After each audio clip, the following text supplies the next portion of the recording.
Le damos la bienvenida en el estudio al teniente Adelaido Flores Díaz, titular de la Dirección de Seguridad Pública Municipal de Torreón. Teniente, gracias por acompañarnos. Buenos días, a sus órdenes. Está con nosotros también Jesús Jasso Fraire, delegado de la Procuraduría General de Justicia del Estado, Región Laguna 1. Jesús, gracias por estar con nosotros. Buenos días, Juan, gracias por la invitación. Y más adelante vamos a recibir vía telefónica a Federico Garza, titular de la Unidad de Derechos Humanos de Coahuila. Con ellos hablaremos de este tema y la pregunta de hoy, ¿qué opina usted de la actuación de las corporaciones policíacas en el respeto a los derechos humanos? Y bueno, si les parece bien, empecemos con algo que nos comentó ayer el teniente Adelaido Flores Díaz, que cuando lo invitamos a esta mesa de análisis, y nos habló de que precisamente tienen ustedes un manual, tienen ustedes una manera de instruir a los elementos de la Dirección de Seguridad Pública en materia del respeto a los derechos humanos, teniente. Mire, a raíz de la entrada en vigor también del nuevo sistema penal acusatorio, trae consigo a nivel nacional la capacitación por delante. O sea, todo funcionario encargado de hacer cumplir la ley debe tener una capacitación inicial, una capacitación importante que esté certificada en materia de derechos humanos, en materia del nuevo sistema de justicia penal. Y con eso pues nos trae lo que es la policía preventiva y los derechos humanos en el nuevo sistema de justicia penal, ¿no? ¿Qué nos instruye a grandes rasgos? Los cambios que se hicieron en la legislación nacional y cómo debemos protegerlos y cómo debemos cumplirlos. Eso es, en esencia, lo que nos instruye para estar poniendo a un funcionario encargado de hacer cumplir la ley al servicio de la ciudadanía. Bien, tenemos un comentario, bueno, tengo que hacer una aclaración también a raíz de este comentario que estamos recibiendo de Radio Escucha. ¿Por qué no invitaron a nadie de Fuerza Coahuila? Esa es la corporación que más quejas tiene ante la Comisión de Derechos Humanos por violaciones a las garantías de los ciudadanos. Mire, le quiero aclarar que sí invitamos. De hecho, nos comunicamos con Irma Flores, de Comunicación Social del Gobierno del Estado. Le pedimos que viniera algún representante de Fuerza Coahuila, efectivamente, porque es una de las corporaciones que más quejas tiene ante la Comisión de Derechos Humanos, aquí en La Laguna en particular y en general en el Estado. Sin embargo, la invitación se le hizo desde el martes y todavía el día de ayer nos decía la titular de Comunicación Social, que es la segunda de Pepe Vega, el director de Comunicación Social, nos decía que pues no había sido posible, que había buscado a alguien de Fuerza Coahuila para que estuviera en el programa, si no podía estar presencialmente, que lo hiciera vía telefónica. Ofrecimos esa opción, sin embargo dijo que no era posible que alguien de Fuerza Coahuila nos tomara la llamada ni viniera. Hay mucho hermetismo y no es la primera vez que invitamos a Fuerza Coahuila a estar aquí en contextos, pero que es parte de la misma política de la corporación el no hacer públicas sus manifestaciones. Ellos se encargan de trabajar, pero sí es importante que respondan a las quejas que se reciben en contra de los elementos que transgreden los derechos humanos de los ciudadanos. En el caso de la Procuraduría de Justicia, Jesús Jasso Fraire, delegado de esta dependencia, ¿cuál es la situación en materia de derechos humanos? Bueno, mira, Juan, sin lugar a duda, a 45 días que nos hemos hecho cargo de la delegación, hemos encontrado quejas de ciudadanos por violaciones a derechos humanos, sobre todo relacionados con las actuaciones de la policía investigadora. Pero aquí hay que aclarar algunas cosas. No todas las quejas que se presentan están debidamente sustentadas. Muchas de las ocasiones son utilizadas la Comisión de Derechos Humanos para de una forma acotar el trabajo de la policía investigadora en pleno uso de sus facultades constitucionales. De una u otra forma, la intervención de la Comisión de Derechos Humanos inhibe de cierta manera la actuación de la policía, y lo hacen también en algunos de los casos las personas que sin lugar a duda andan realizando algunos actos delictivos aquí en nuestra comunidad, y lo utilizan como una forma de protección. Y quiero decirlo porque no solamente con Procuraduría, seguramente a Seguridad Pública le pasa exactamente lo mismo, ¿sí? ¿Por qué? Porque ya lo encontraron como una herramienta que a ellos les ayuda. Bueno, incluso quiero señalarte que lo hacen no de manera directa, incluso ya lo hacen a través de algunos despachos de abogados, ¿sí? ¿Para qué? Pues para ir precisamente minimizando la actuación de las corporaciones, ¿no? De las preventivas y también de las investigadoras. Quiero comentarte una situación. A raíz precisamente del nuevo sistema penal y el resurgimiento del principio de la presunción de inocencia, ahora todas las corporaciones policíacas tienen que sujetar su actuación en pleno respeto a los derechos humanos. Ya no pueden hacerse las actuaciones que se hacían en el sistema tradicional. Ahora todas las personas que sean detenidas por una corporación policíaca tienen que sujetarse primero a la flagrancia, es decir, detenidos en flagrante delito en el momento que le están cometiendo, cuando después de cometido hay una persecución sin perderlos de vista y son detenidos, o hay un señalamiento directo de una persona que lo señala como probable partícipe en un hecho delictivo. La otra forma de detención es una orden de aprehensión. No hay más de otra manera de lo cual se pueda restringir la libertad de un ciudadano en estos momentos en todo México, ¿sí?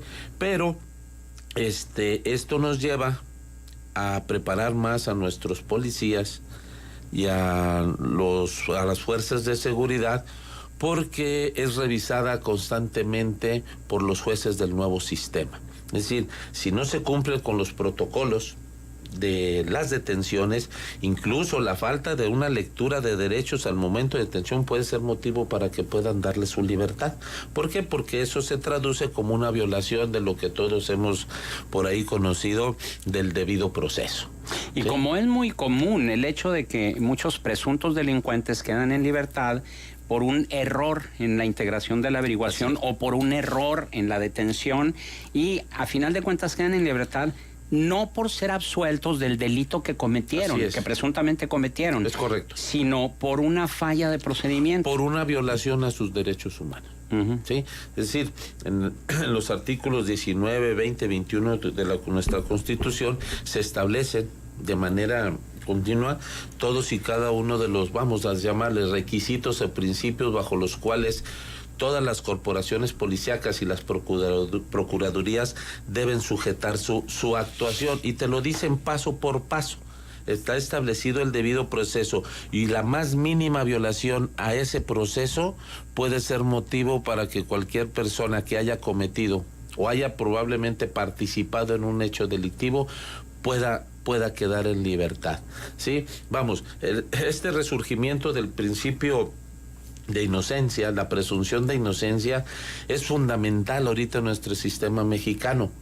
¿Por qué? Porque es fundamental, porque incluso al momento de hacer nosotros una imputación sobre la posible comisión de un delito, se hace bajo el estigma de que es porque probablemente participó en los hechos. Ni siquiera es porque participó. Es decir, se tienen datos de su posible participación. Jamás se dice de la participación.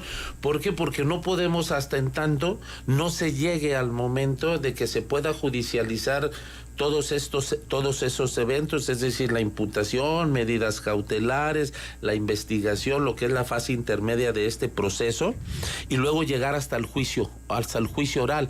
Y es hasta entonces se pueden presentar las pruebas, y se le dejará de llamar probable cuando el juez, a través de las pruebas que nosotros presentemos, le comprobemos su responsabilidad. Hasta ese momento es cuando podamos hablar de de delincuente. Quiero hacer una observación para ambos, porque Sí, la gracias. verdad de las cosas es que me parece que aquí de lo que estamos hablando es de forma y fondo. La forma, la capacitación que reciben los policías, y el fondo, las cualidades propias del individuo que pasa a integrar parte de una corporación. Casi siempre los policías tienen que estar metidos en momentos álgidos, donde las emociones están presentes. Correcto. Y entonces, privarle la libertad a cualquiera, amonestar a cualquiera, ya significa para muchos una agresión. Una molestia. Por supuesto. Es un acto de molestia. Por supuesto, es una situación que ya las emociones están ahí a flor de piel y la adrenalina. Yo creo que en ambos participantes, en quien va a ser detenido y en quien detiene, también están presentes. A ver, ¿le han puesto atención a lo que tiene que ver a los atributos personales, la inteligencia emocional, el control de emociones? Todo esto que tendría que ser parte fundamental en la labor policíaca. Mire, yo, bueno, le voy a hablar por lo que me corresponde a mí en cuanto a la Corporación de Seguridad Pública en Torreón. Después de la ceremonia de homenaje, nosotros hacemos una práctica de cómo es una detención. Primero, ¿qué debe reunir para que sea legal una detención? Y cómo debe hacerse. Es decir, desde el acto de molestia, desde comunicarle el porqué. ¿Qué acto violó, si es, o qué artículo, si es al bando de policía, desde una situación que es alterar el orden o alguna otra situación que está tipificado en el bando de policía y gobierno, o que constituya un delito. Y esto de la flagrancia se modificó, ¿verdad?, precisamente con este nuevo sistema de justicia penal, y establece bien el procedimiento en cómo se debe ir llevando a cabo si tenemos nosotros en ese momento flagrancia. ¿Qué se constituye como flagrancia? Y tener bien claro, por ejemplo, cómo nos ataba, y era pues un mito que de verdad nunca lo perdiéramos de vista, ¿no? Pues eso era. Y hoy nos dice que hoy podemos hacer o seguir, o sea, hay flagrancia si no lo he dejado de localizar o si no he dejado de estar en la búsqueda, si no he detenido la búsqueda y lo encuentro, objetos o información que coincida exactamente con lo que dicen, con lo que fue una fotografía. Hoy es muy fácil, hay flagrancia. Esas son las modificaciones. En ese momento yo lo debo detener, decirle el motivo, en ese momento le debo de leer sus derechos, pero aquí algo muy importante, y es donde en los hechos a lo mejor es donde más gente no permite que incluso se le asignen y se le cuiden exactamente esos derechos, ¿eh? ¿Qué es lo primero que hace la gente cuando hay un acto de molestia? Y me voy a referir bien rápido. Cuando están cerrando una calle, hoy en día una avenida principal, y aseguran que tienen una sentencia de una autoridad y que es suyo esa propiedad. Ya desde que es construcción y de que es vía pública, ya no es de ellos, ya no es. Y más sin embargo, está cerrado, hay troncos, incluso algunos hay incendios. Bueno, está bien, tienen derecho a manifestarse, pero no tienen derecho a trastocar a otras personas o derechos de otras personas. Y se les hace saber. Viene una mediación en ese momento, pero de antemano está trastocando sus derechos. ¿Qué es lo que nosotros no podemos hacer? Dice que incluso la detención en masa, ¿verdad? No van a permitirlo, se ponen enfrente de los carros. Y eso lo vivimos en estos tiempos que acaban de pasar.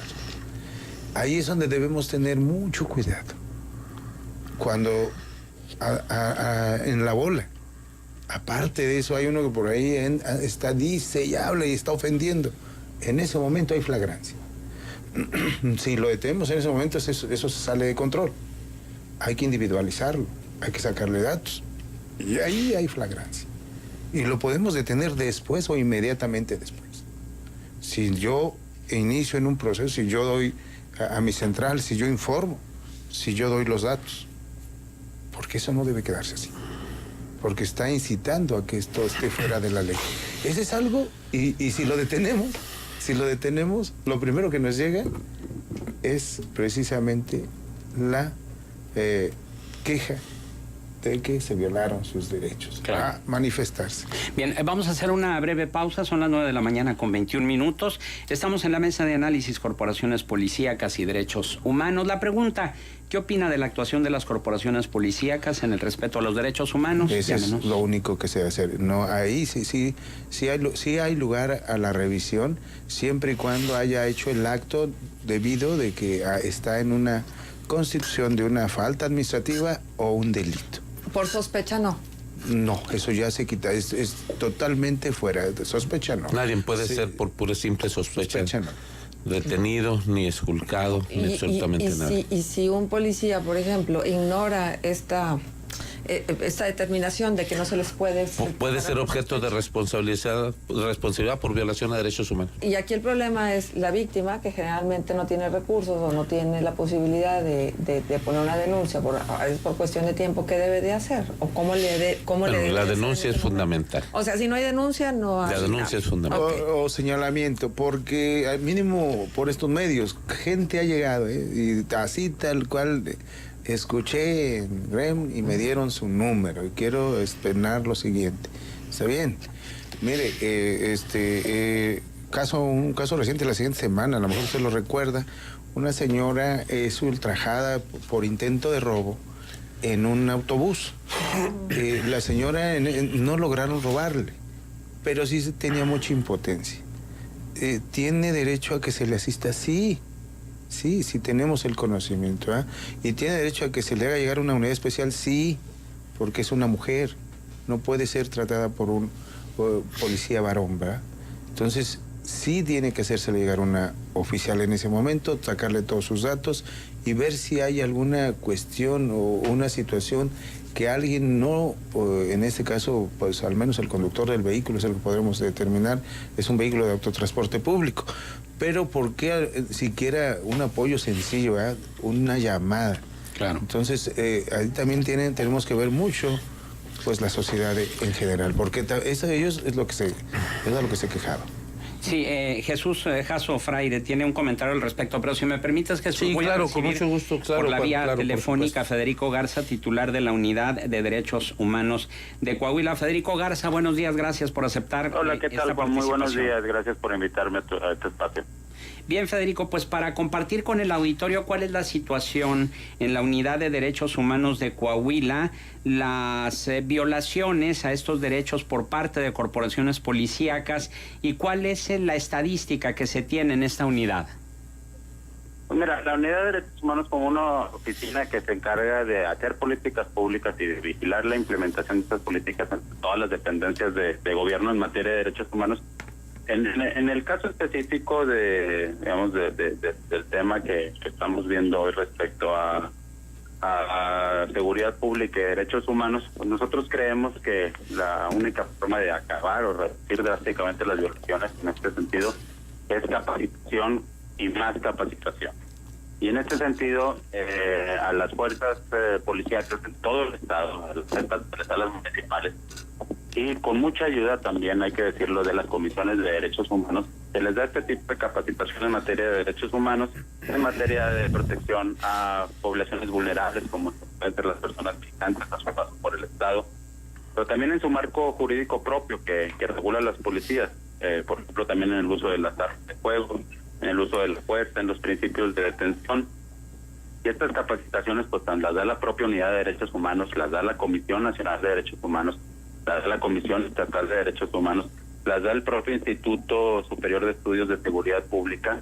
Durante 5 o 6 meses cada vez están cursando materias, cursos de derechos humanos, que ahora ya son más prácticos que teóricos. Antes solían ser muy teóricos, y ahora ya lo estamos enfocando mucho a que sean casos prácticos. Y creo que esto ha venido dando resultados. Si bien en años anteriores ha habido también un repunte en cuanto a recomendaciones y han subido las quejas. Nosotros vemos esto también como una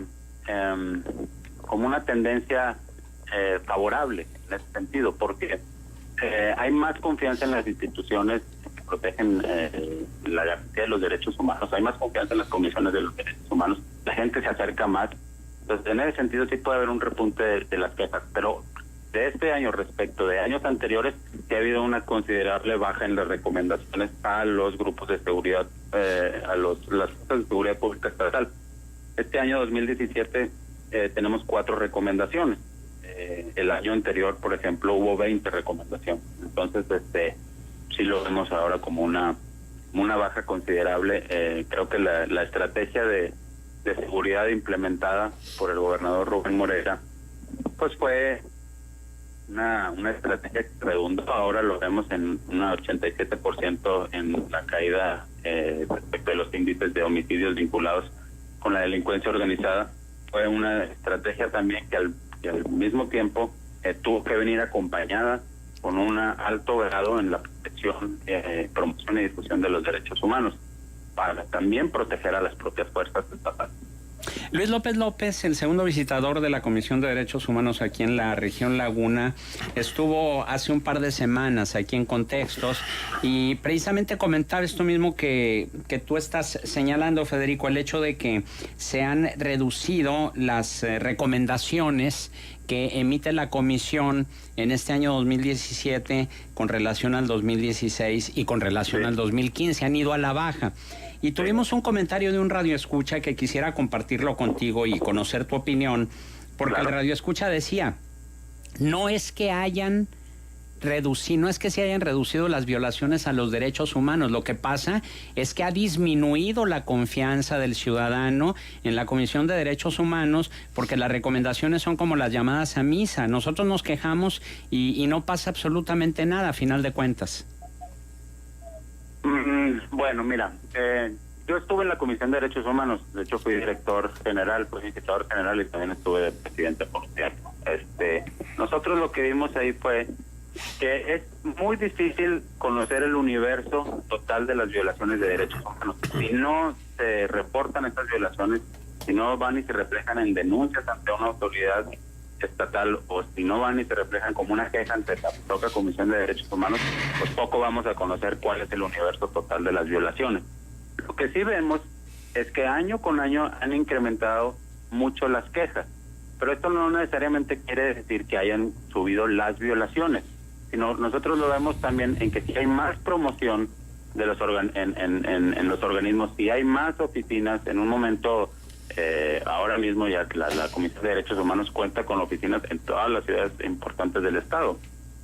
Hay más promoción para poder poner una queja por internet, más promoción para poder realizar una queja rápida vía telefónica. Pues obviamente también van subiendo el número de quejas. En su momento las comisiones de derechos humanos estaban un poco alejadas de los centros de la ciudad, se fueron acercando cada vez más a los centros, pues fueron cada vez más visibles, y yo creo que es a la inversa. Creo que hay más confianza en los organismos no jurisdiccionales, en los organismos no jurisdiccionales de derechos humanos, o las comisiones de derechos humanos, y esto ha ido en una subida de quejas. Esto lo vemos incluso como algo positivo. Si hay más materia de dónde poder trabajar, si hay más quejas, sabemos más dónde están los problemas, por qué se está quejando más la gente, y luego ya las quejas se ven reflejadas en recomendaciones. No necesariamente todas las quejas son violaciones a derechos humanos, y esto se ve en el número de recomendaciones.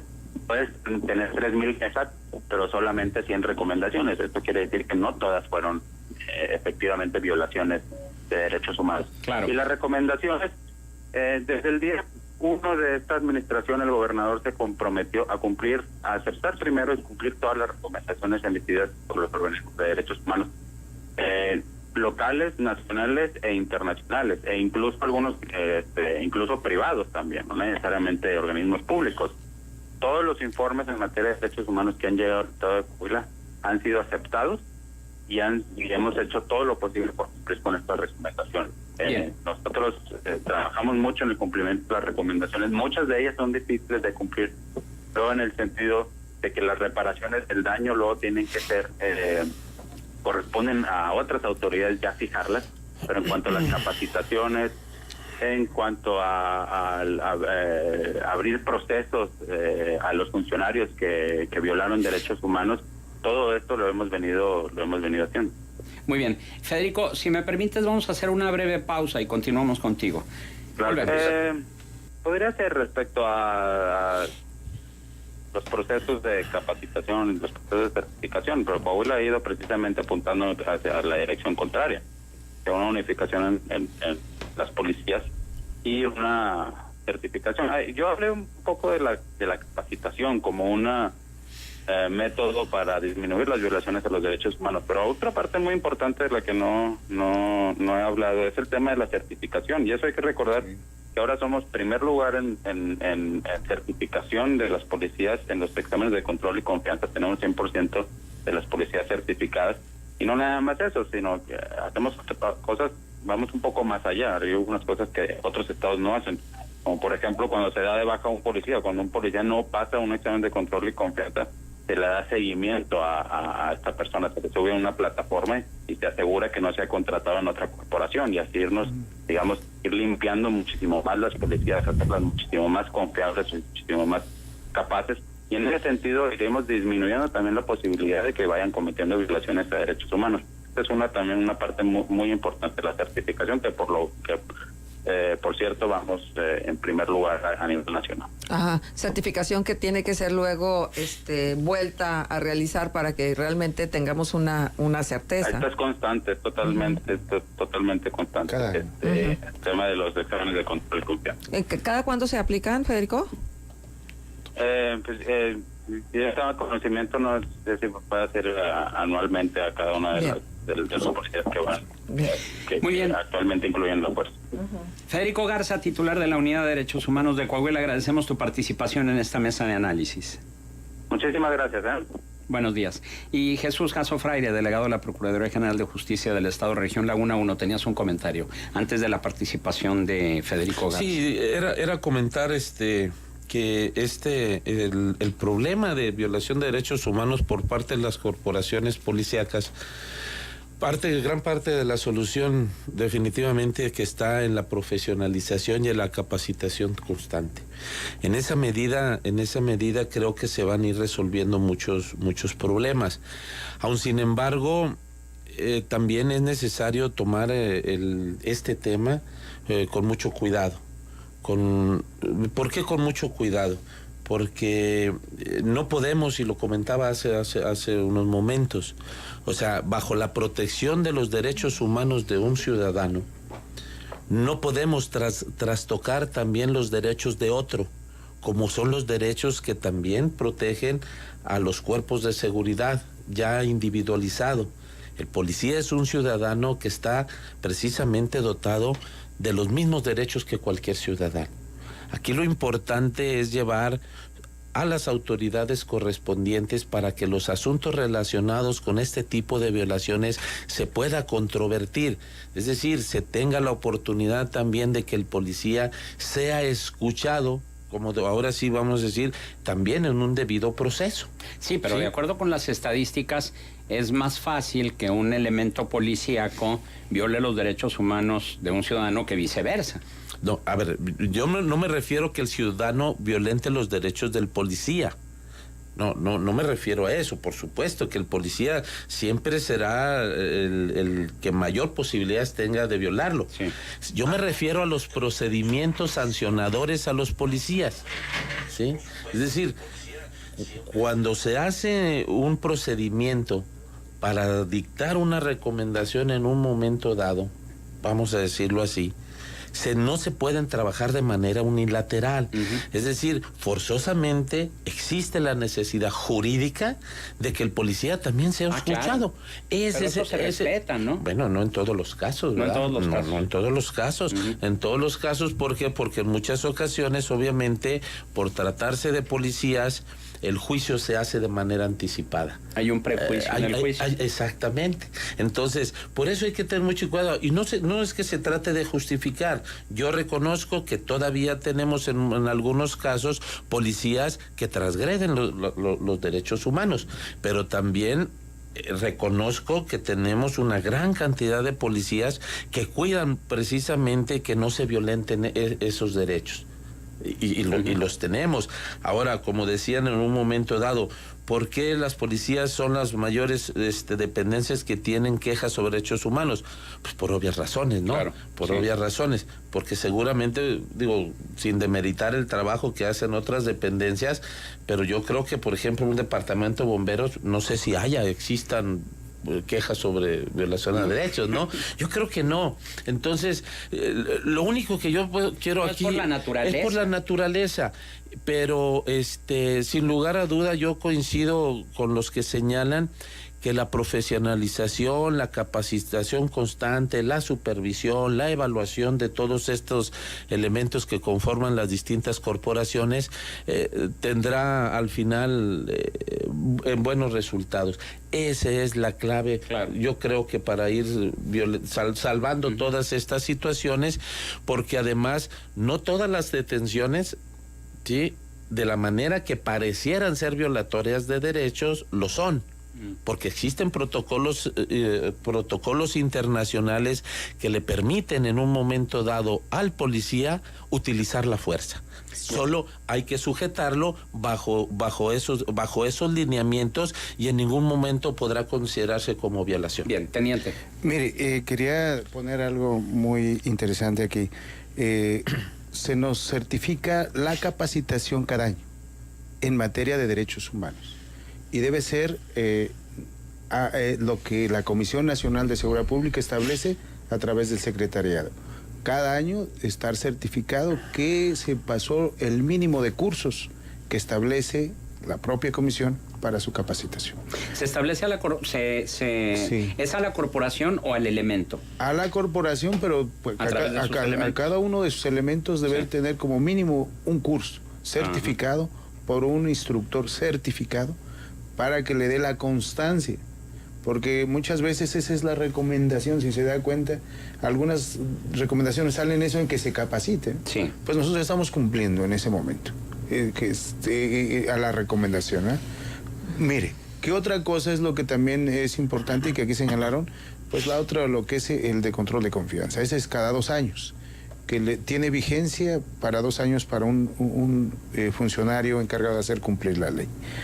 Desde luego, el ideal es tener lo menos posible de quejas. Eso es, desde luego. Hacer el correcto trabajo en la vía pública, desde luego que ese es el ideal. Nada más que aquí tenemos que ver todo lo que tenga que ver con la cultura de la legalidad. Me hago atrás. Ya llevo 8 años en este encargo y le puedo decir que han pasado inmensas cosas. Desde, como lo dijo el licenciado Jasso, desde cómo es la agresión hacia la fuerza pública, hacia los funcionarios, hacia los policías, hasta cómo sí es evidente en algunas circunstancias que pudiera llevar a cabo una detención ilegal. Por los momentos tan bruscos que se tuvieron, por la vida de los mismos policías que se perdieron y que los demás estaban ya no, pues en esa situación de llegar amablemente, ¿verdad? Nada más así veámoslo desde ese punto de vista. Un policía se acerca a revisión de un vehículo, cuando se acerca recibe un impacto en la cara, ¿verdad? ¿Seguirán los demás policías en esa misma situación? Claro que no. Se perdió la vida el oficial. Y eso lo vivimos aquí en Torreón.